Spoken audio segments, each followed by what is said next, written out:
विदेश में प्रधानमंत्री मोदी की 1+7 वाली गिनती, कैसे इंडोनेशिया के प्रेसिडेंट ने, इंडोनेशिया के राष्ट्रपति ने मजाक मजाक में ही सही एक कटाक्ष कर डाला।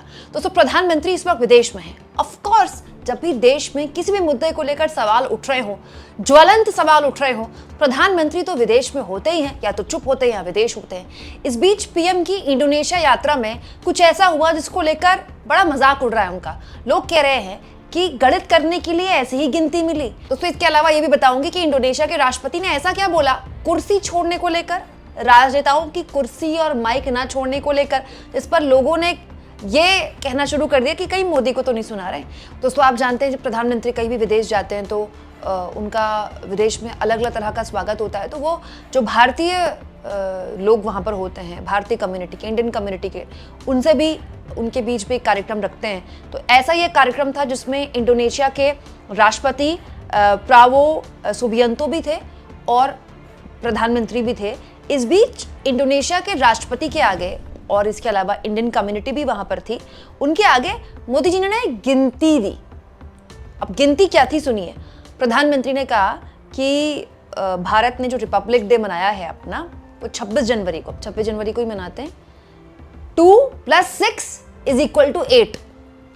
फिर वो कहते हैं कि देखिए, इंडोनेशिया के जो प्रेसिडेंट जो सामने बैठे हुए थे, उनका बर्थडे भी क्या है, 1+7=8। फ्रेंड्स, पिछले साल 26 जनवरी को भारत ने अपना गणतंत्र दिवस धूमधाम से मनाया। 26, 2 और 6, 2+6=।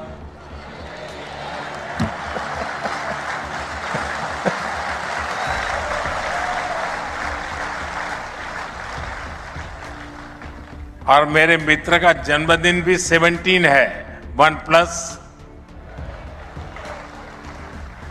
दोस्तों, अब इस पर बहुत से लोगों ने पीएम का मजाक उड़ाया कि मतलब ये भी कोई बोलने वाली बात है। दोस्तों, जैसे कांग्रेस पार्टी के नेता सुप्रेशनीत ने कहा कि इस तरह के आईक्यू वाले लोग, बताइए, नेहरू की बराबरी करते हैं अपने। बेसिकली ये जो प्लेटफॉर्म होता है दोस्तों, जब आप दो देशों के राष्ट्राध्यक्ष हों और एक देश की कम्युनिटी वहाँ पर हो, इंडोनेशिया के लोग भी वहाँ पर थे, तो एक कोशिश होती है नेताओं को दिखाने की कि भाई देखिए, दोनों देशों के कितनी आत्मीय रिश्ते हैं। तो प्रधानमंत्री यहाँ पर कैलकुलेट कर रहे थे कि देखिए, हमारा रिपब्लिक डे जिस दिन होता है उस दिन आपके राष्ट्रपति का जन्मदिन होता है। इनफैक्ट मोदी ने ये भी बोला कि कल मैं एक जगह जाने वाला हूँ, वो जो तारीख है, मतलब कल मतलब आज भी 8 तारीख है। वैसे इस हिसाब से दोस्तों तो मेरा भी जो गुणा होता है वो 8 बनता है, तो मैं भी कुछ खास हूँ क्या, मैं ऐसे ही सोच रही थी, तो आपको आपके साथ शेयर करूँ। जैसे इस पर लोगों ने मजाक उड़ाया। लेखक अशोक कुमार पांडे ने कहा, बेंजामिन में 8 अक्षर हैं, नेतन्याहू में 9, 9+8=17 और 7+1=8। तो मतलब ऐसे तो हर चीज की कैलकुलेशन निकलती है ना। लेकिन दोस्तों, इस आंकड़े में सबसे दिलचस्प जो विश्लेषण था, ये मुझे ऑल्ट न्यूज के संपादक मोहम्मद जुबैर का लगा। उन्होंने कहा कि ये जो 8 वाला आंकड़ा मोदी दे रहे हैं, दरअसल इसका एक और अर्थ हो सकता है। जैसे भारत के जो पासपोर्ट का दर्जा है दोस्तों, वो स्लिप कर गया है, वो 125 पे आप पहुंचा है, 125। और अगर इसको आप 125, 125 को अलग अलग करें, 1+2+5=8। माय गॉड, मतलब इतना भी एक्यूरेट नहीं होना चाहिए था। इस हिसाब से तो बहुत सारी चीजों का 8 नंबर निकल जाएगा। हालांकि इस बात पर चर्चा बहुत कम हुई कि भारत के पासपोर्ट का जो पूरा दर्जा है वो कितना कम हो रहा है। दोस्तों, ये जो ग्लोबल पासपोर्ट इंडेक्स होता है वो 197 देशों के बीच हुआ है, और कितनी वहाँ मोबिलिटी हो रही है, कितना वहाँ इन्वेस्टमेंट है, क्वालिटी ऑफ लाइफ कितनी, इस हिसाब से तय होता है। और ये 2026 का जो आंकड़ा है ग्लोबल पासपोर्ट इंडेक्स में, स्वीडन नंबर 1 पर है, और भारत का जो आंकड़ा है, भारत जहाँ पर है, वो 125 है। और एक और चीज मैं आपको बता दूं, पिछले सालों के मुकाबले हमारा जो दर्जा है, हमारे पासपोर्ट का दर्जा है, वो और कमजोर हुआ है, मजबूत नहीं हो रहा है, कमजोर हुआ है। मतलब ये भी बड़ा अजीबोगरीब विरोधाभास है ना दोस्तों, कि हमारे पास विश्वगुरु लेवल के नेता हैं जिनका पूरी दुनिया में डंका बजता है, जो एक फोन में वॉर वगैरह रुकवाने का दावा करते थे, उनके रहते भारत का पासपोर्ट कमजोर हो रहा है। मतलब या तो हमारा दुनिया में डंका ही बच सकता है या हमारा पासपोर्ट ही कमजोर हो रहा है। खैर, इसके बारे में तो फिर कभी हम बात करेंगे, लेकिन बात जरूर होनी चाहिए, क्योंकि जब 1+7 8 पर बात हो रही है, 2+6 8 पर बात हो रही है, तो 1+2+5 पर भी बात होनी ही चाहिए ना। वैसे जब बात हो ही रही थी तो इंडोनेशिया के राष्ट्रपति भी वहां पर मौजूद थे मंच पर, और उन्होंने एक बात बोली। अच्छा, उनकी बात को ना दो अलग अलग लोग अपनी अपनी तरह से उठाते हैं। जैसे पीएम मोदी के बोलने से पहले इंडोनेशिया के राष्ट्रपति बोल रहे थे, तो उन्होंने कहा कि मैं अपनी स्पीच थोड़ी छोटी रखूंगा, क्योंकि राजनेताओं के साथ एक दिक्कत है, जैसे उनको पोडियम और माइक मिल जाए वो छोड़ते नहीं है। I think I will conclude my short speech. The danger of any political leader is if he's given a podium and a microphone, he doesn't want to step down.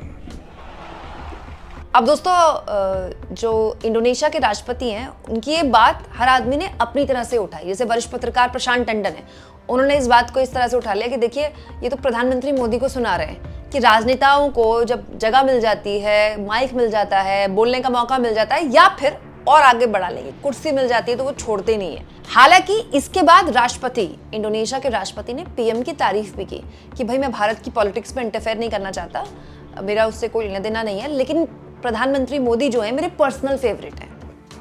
I am not interfering in Indian domestic politics, but I'm personal admirer of Shri Narendra Modi ji. Thank you. अब इसमें अजीब बात देखिए दोस्तों कि हर आदमी ना pick and choose करता है। जो मोदी समर्थित पत्रकार हैं और जो बीजेपी का आईटी सेल है, वो इस बात को पिक कर रहा है कि देखिए, प्रधानमंत्री को व्यक्तिगत तौर पर इंडोनेशिया के राष्ट्रपति पसंद करते हैं, और जो लोग मोदी की मतलब उनके पूरी सरकार को एक आलोचनात्मक नज़र से देखते हैं, वो इसको ऐसे उठा लेंगे। देखिए, अपनी बात रखते रखते कहीं मोदी जी कोई तरह से कटाक्ष तो नहीं कर दिया इंडोनेशिया के राष्ट्रपति ने, हालांकि उन्होंने नहीं किया था।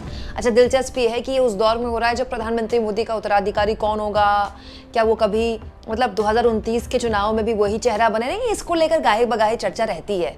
लेकिन हाँ, चर्चा इस वक्त मोदी जी के कैलकुलेशन पर खूब है। वैसे तो हमारे मोदी जी दोस्तों कैलकुलेशन में इतने बढ़िया हैं, लेकिन इस बात की कैसे कैलकुलेशन होगी कि राम मंदिर के चढ़ावे में कितनी चोरी हो गई, इस बात का कोई कैलकुलेशन नहीं। कभी कोई कहता है 2000 करोड़ रुपए, संजय सिंह जैसे लोग कहते हैं 2000 करोड़ रुपए, कभी एसआईटी की जांच के सूत्रों के हवाले से कह दिया जाता है 200 करोड़ रुपए हुआ है, कभी कोई कहता है बस कुछ लाख का ही चढ़ावा चोरी हुआ है, इसकी कोई गिनती नहीं हो रही है। तो जब प्रधानमंत्री गिनती में इतने बढ़िया हैं, जो कि हैं, इसमें कोई दो राय नहीं, वो तो हर चीज़ में बढ़िया है भाई, हमारे मोदी जी में थोड़ी कोई कमी है। तो इस बात पर भी चर्चा होनी चाहिए, इस बात पर भी बात होनी चाहिए।